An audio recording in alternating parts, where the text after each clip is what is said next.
Bonjour les Itata et soyez les bienvenus dans votre rendez-vous avec l'actualité.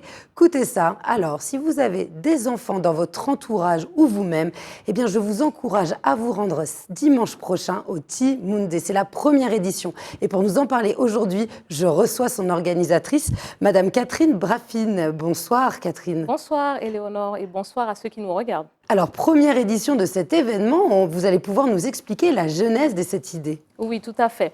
Alors, en fait, quand ma fille avait 3 ans, Nora, elle m'a dit un jour, « Maman, je n'aime pas trop mes cheveux, j'aimerais bien avoir les mêmes cheveux que Réponse. » Et là, ça m'a marqué. Je me suis dit, mais pourquoi tu dis ça en fait? Parce qu'à la maison, il n'avait jamais été question de couleur de peau, de texture de cheveux. Et je l'ai un peu sondé. Elle m'a dit, oui, mais ils sont beaucoup plus beaux que les miens, ils sont lisses. Et vraiment, j'aimerais bien avoir les mêmes cheveux qu'elle.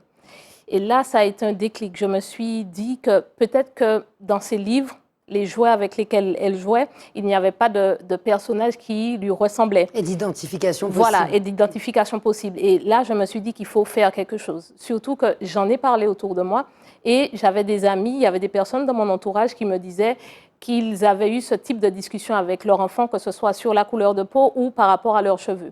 Et là, j'ai décidé du coup de me lancer dans l'aventure de la création d'une marketplace qui propose des produits à destination des enfants qui sont à la recherche de ce type de produits, donc des poupées qui leur ressemblent, des livres dans lesquels ils seraient représentés, des produits qui leur permettraient d'apprendre à s'occuper de leurs cheveux texturés.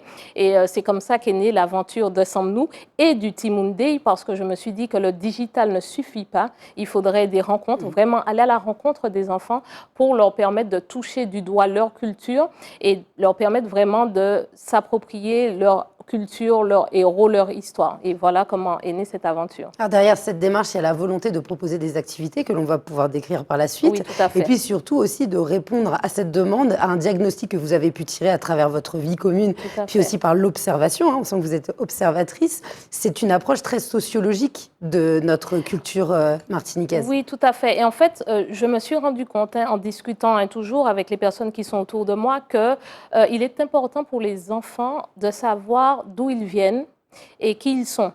Et intégrer la culture à leur apprentissage vraiment leur permet de créer une identité forte, en fait. Dans un monde de plus en plus global où on a tendance à effacer les différences, il est important parfois de ramener la culture au centre du débat pour que les enfants se l'approprient et qu'ils puissent plus facilement évoluer dans le monde, en fait. Et puis aussi prévenir les futurs complexes que l'on peut avoir, parce qu'on est enfant puis adolescent. Déjà que c'est une période difficile, mais la comparaison avec d'autres peaux, d'autres couleurs, on dira majoritaire dans le reste de l'Hexagone, peut être vraiment complexant pour un enfant. Oui, tout à fait. Et puis, on se rend compte que parfois, il peut même y avoir des enjeux de santé, parce que c'est vrai qu'on sait maintenant que le défrisage, ce n'est pas quelque chose de très bon pour le cheveu, pour la santé des personnes qui le font. On sait aussi que le fait de se blanchir la peau, ce n'est pas quelque chose de très bon. Donc, du coup, on se dit qu'il faut essayer de permettre à l'enfant de s'accepter, parce que c'est dès l'enfance que ça commence. Il faut qu'il s'accepte tel qu'il est. Et du coup, pour cela, il faut qu'il apprenne à se coiffer, il faut qu'il ait les représentations qu'il faut adéquats. Et ça lui permet de mieux évoluer et de s'accepter. Donc, en fait, la construction d'une identité forte passe à la fois par l'apprentissage des différents aspects de la culture, mais aussi par l'acceptation de soi et de ce qu'on est physiquement. Alors justement, comment s'organise cette journée? Je parlais de ce dimanche, et c'est le 3 décembre 2023. Oui, tout à fait. De quelle heure à quelle heure aura lieu cette manifestation et à quoi faut-il s'attendre? Alors, le Ti-Moundé, comme vous l'avez dit, c'est une journée culturelle autour de la culture afro-caribéenne précisément, qui aura lieu de 10h à 18h au Villa-la-Guerre à Rivière-Salée, et c'est dédié aux enfants de 3 ans à 14 ans. Bien sûr, c'est ouvert à tous les amoureux de la culture afro-caribéenne. Les parents peuvent venir avec des enfants qui n'ont pas forcément 3 ans, mais ils ne pourront pas accéder aux ateliers et aux animations qui commencent à partir de 3 ans. Mais ils ont la possibilité de venir pour découvrir aussi le marché de Noël et puis voir l'ambiance qu'il y aura. Et puis les grandes sœurs, les grands frères aussi, voilà, c'est toujours un moment de partage avec les grands-parents. Ils sont bien évidemment les bienvenus parce qu'il y aura quand même de belles choses à découvrir, même pour les parents. C'est-à-dire qu'il y aura des animations surprises, il y aura le marché de Noël avec de nombreux créateurs afro-caribéens qui ont plein de choses à nous montrer. Donc, c'est un moment de partage, de découverte, d'initiation et puis d'épanouissement vraiment important pour les enfants et puis pour toute la famille. Vous nous avez donné l'exemple des cheveux et de réponse avec votre fille, Oui, votre tout à histoire fait. personnelle. Oui. Quels sont les domaines que l'on va pouvoir retrouver pendant ce salon? Alors, en fait, on a considéré qu'il fallait essayer d'aborder un peu tous les aspects de la culture. Donc, nous avons pensé qu'il fallait parler de cuisine, qu'il fallait parler de danse, qu'il fallait parler de coiffure, qu'il fallait parler de jardinage, parce que le jardinage aux Antilles occupe une place importante. Nous avons musique également, donc les instruments que nos ancêtres nous ont laissés en héritage. Donc, lors de cette journée, on va essayer vraiment d'aborder toutes ces thématiques. Alors, il y a les ateliers avec des places limitées. Il y a des animations également, où là, tout le monde pourra s'initier à certaines animations. Et puis, il y a également le marché de Noël, comme je vous l'ai dit. Et vous pouvez nous donner des exemples d'ateliers? Oui, alors, nous avons un atelier cuisine avec Laetitia Biron, donc qui va permettre aux enfants et aux parents, parce qu'ils pourront cuisiner ensemble, de faire des pâtés de Noël. Des pâtés de cochon, nos célèbres pâtés, mais aussi des bûches aux saveurs épicées, aux saveurs de chez nous. Il y aura aussi un atelier jardinage, donc apprendre 3 façons de planter. Évidemment, ce sera encore les plantes de chez nous. Il y a également des ateliers de danse, donc de la danse traditionnelle avec l'association Belay en route, donc l'initiation au pas traditionnel de Belay. Et puis l'afrobeat avec Joanne Carbaza qui va nous donner quelques pas également basique pour apprendre à s'ambiancer sur ce type de musique. Il y aura des ateliers de coiffure, donc permettre aux enfants de savoir coiffer, vraiment des coiffures simples. Donc ça peut être des tresses, des nattes, enfin vraiment apprendre à toucher les cheveux. En fait, vous encouragez fortement l'autonomie de l'enfant. Voilà, exactement. L'autonomie et puis vraiment c'est un travail sur une estime de soi forte. Il faut que l'enfant sorte de là en se disant ma culture, elle est vraiment riche, je n'ai pas à envier les autres cultures et je peux être fière de qui je suis, comment je suis, quels sont de mon type de cheveux, de ma couleur de peau, quelle qu'elle soit en fait. Voilà, c'est vraiment. Et rien n'est plus valorisant que de faire. Voilà, il faut qu'il soit acteur en fait pour que ça devienne vraiment réel pour lui en fait. Et puis surtout que le loisir, avec le plaisir, permet d'apprendre beaucoup plus facilement. Oui, tout à fait, exactement. C'est pour ça qu'on a essayé vraiment de... Et puis ce sont des enfants, on sait que les enfants, et c'est pour ça d'ailleurs qu'il y aura des châteaux gonflables, même s'il n'y a rien de traditionnel dans ça, mais c'est important pour les enfants d'avoir la partie vraiment purement ludique qu'ils aiment tant. Donc on sait bien que les châteaux gonflables, on ne peut pas y déroger. Avec des moments de concentration et puis d'interaction avec d'autres enfants, ça permet peut-être aux plus timides de se valoriser autrement, de rencontrer d'autres adultes et aussi de stimuler l'observation des parents qui vont voir comment leur enfant se comporte. Parce que les parents ne sont pas forcément à l'école. Voilà, dans ces conditions-là. Et vis-à-vis de leur culture, comment ils échangent, comment ils tissent des liens, parce qu'il y aura de la musique, donc ils pourront danser entre 2 ateliers. Enfin voilà, il y aura plein de choses qui seront faites pour permettre de tisser des liens, pour échanger, pour rigoler. Et donc le but de cet événement, c'est vraiment ça. Il y aura aussi une masterclass sur les cheveux, vraiment. Donc, il y aura l'atelier coiffure pratique et il y aura la masterclass qui va permettre aux parents, parce que les parents, c'est eux qui sont vraiment visés dans cette masterclass, comment mettre en place une routine pour faciliter les séances de coiffure, parce que dans notre tradition, on a eu souvent l'occasion de dire aux enfants, c'est pénible, c'est long, les séances de coiffure sont longues, tes cheveux sont difficiles à coiffer. Donc là, vraiment, montrer aux parents que ça peut être simple, qu'il y a des routines à mettre en place, que ce soit en semaine, que ce soit le week-end, leur donner des gestes simples, savoir leur expliquer quels sont les bons produits à utiliser et tester surtout. On va leur permettre de tester sur les cheveux des enfants les produits pour qu'ils voient qu'en fait, parfois, il n'y a aucune difficulté. C'est vraiment une question d'habitude et puis de connaissance. Voilà, et de connaissance. Donc voilà, donc là, ils vont avoir de bons conseils par rapport à ces routines à mettre en place. Vous êtes au carrefour de la modernité et de la tradition. Vous avez voulu lier les deux, on le sent bien à travers ce programme. Oui, parce qu'on ne peut pas se permettre non plus de rester dans le passé. Il faut que nos traditions évoluent aussi avec notre monde, il faut que ça évolue avec nous, mais il faut aussi intégrer les toutes nouvelles tendances, c'est-à-dire chez nous, même si ça existe depuis longtemps, l'afrobeat, c'est relativement récent, mais j'ai tenu à le mettre dans l'événement parce que c'est quelque chose qu'on entend un peu partout. Il y a des passerelles à faire avec nos propres traditions. Donc, et puis il y a aussi la méconnaissance de certains parents ou ce côté hermétique qui vont écouter leur musique et puis les enfants qui vivent leur vie et qui vont être influencés par les autres. Et ce genre d'événement, on le voit, va permettre aussi de lier les deux. de pouvoir leur porter à connaissance. Oui, tout à fait, exactement. Et puis ça permet de voir que vraiment on est dans une société multiculturelle, il y a plein d'influences et qu'il faut les accepter, les intégrer et faire évoluer la tradition avec nous, mais garder les principes fondateurs de notre tradition. Alors, question très importante, la personne qui vient dès le matin, qui veut y passer la journée, elle pourra se restaurer sur place? Oui, tout à fait. Il y aura une partie restauration. Donc pareil, j'ai essayé d'allier ce que les enfants aiment beaucoup avec des choses un peu plus traditionnelles. Donc ils pourront... Des haricots verts,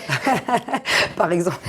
Non, en fait, c'est-à-dire qu'il y aura par exemple des crêpes salées, des crêpes sucrées, mais avec des farines de chez nous. Et il y aura aussi des choses un peu plus traditionnelles à base de manioc et des choses de chez nous. Je ne vous dis pas tout parce qu'il faut garder un peu de surprise. Voilà, un peu de surprise. Mais ils auront l'occasion de se restaurer sur place, de goûter des petites choses rafraîchissantes aussi parce qu'ils vont pas mal se donner. Donc il y aura de quoi faire sur Et les adultes pourront demander des conseils? Oui, mais c'est ce que je vous dis, en fait, c'est qu'il y aura à la fois c'est pour les enfants, parce qu'on se dit que c'est très tôt qu'il faut commencer à inculquer ce type de valeurs, pour que par la suite, ça se passe bien. Mais évidemment, les parents, moi, c'est ce que j'expliquais même à mon niveau, c'est-à-dire que mes enfants me disent oui, mais tu parles créole quand tu es fâché, ça existe toujours, quand tu es fâché ou quand tu es très très contente, mais il n'y a pas de juste milieu. Donc c'est pour montrer aussi qu'il faut banaliser et le créole, enfin il faut vraiment qu'on soit...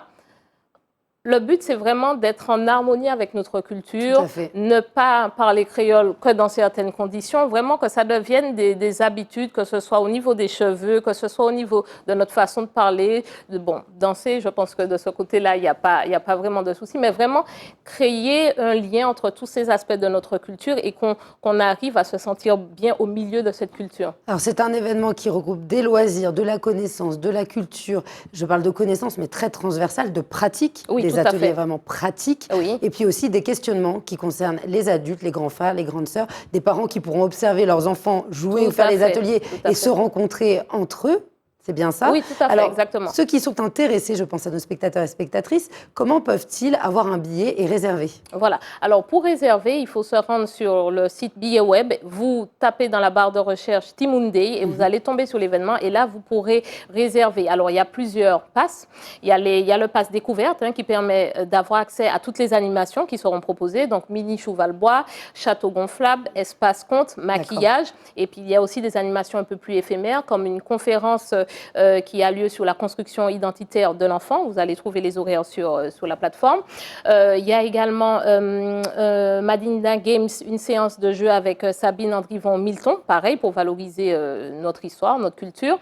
Et puis, à côté de cela, il y a le pass immersion, qui permet d'avoir accès à un atelier et aux animations, et le pass full immersion qui permet d'avoir accès à 2 ateliers et aux différentes animations. Alors, selon les disponibilités de chacun, au moins, ça peut s'adapter. Voilà, on choisit le moment de la journée, ce qui nous plaît, et puis aussi les aspirations de l'enfant. Parce que c'est fait pour eux. Alors bien sûr, pour monter un tel projet, vous n'êtes pas seul, même si vous portez beaucoup de responsabilités. Oui, tout à fait. Vous avez aussi des partenaires. Oui, alors exactement. Nous avons eu la chance d'être suivis par des partenaires importants, comme Madivial, qui a à cœur le consommer local. Donc pour eux, ça allait de soi de nous accompagner sur cet événement.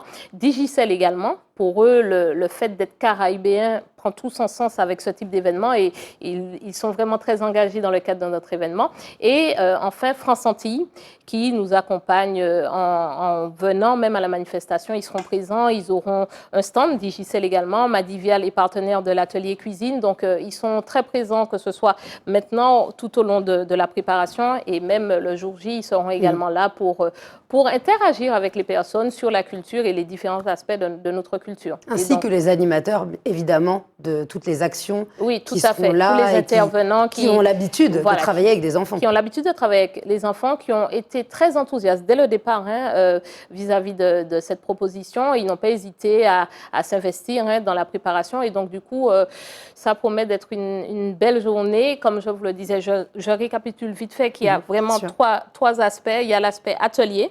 Donc, jardinage, cuisine, danse, coiffure, musique, masterclass. Il y a l'aspect animation. Donc, mini Chouval-Bois, maquillage, espace compte. Et puis, il y a l'aspect marché de Noël qui permet de découvrir toutes les richesses afro-caribéennes à travers le travail de créateurs, d'entreprises, d'artisans martiniquais. Alors, vu la richesse de l'offre, vous conseillez quand même d'y passer la journée.